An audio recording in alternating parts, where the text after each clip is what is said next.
মেয়েরা বাবার জন্য যেই পাগল, হাজারো সন্তান বাবার জন্য ওই পাগল না, ওই মায়া অন্তরে রাখে না। যার কন্যা আছে সে ছাড়া বুঝানো যাবে না। মেয়েরা বাবার জন্য যে কত আশিক। বাবা যদি একটু অসুস্থ হয়ে যায় ছেলেরা বিরক্ত হয়, এত অসুস্থ হসপিটালে কে নিবে, কিন্তু মেয়ে যখন শুনে খানা বন্ধ করে দেয়, পাগলের মতো দৌড়ায়। বাবার অসুস্থ খবর পাইয়া বলে আমি আর ঘরে থাকবো না। বাবায় কই, বলে হসপিটালে, কয় দৌড়াও।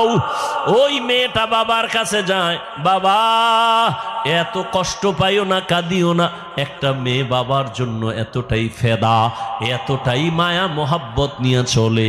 একটা মেয়ে চায় তার কলিজাটা কাইটা বাবার জন্য দিয়ে দিবে। ওই মেয়ে পাইয়া যারা খুশি না, তোমাদের কপাল বড় খারাপ। নবী বলেন একটা কন্যা পাইছো, একটা জান্নাতের মালিক হয়ে গেছো। দুইটা কন্যা পেয়েছো, দুইটা জান্নাতের মালিক হয়ে গেছো। আমার মায়ার নবী ওই চরিত্রহীন মানুষগুলোর জমিনে আইসা আমার নবী তাদের আলিঙ্গন করলেন, বুকে লাগাইলেন। তোমার আমার মতো সি কইয়া বেনামাজিরে তাড়ায়া দেন নাই।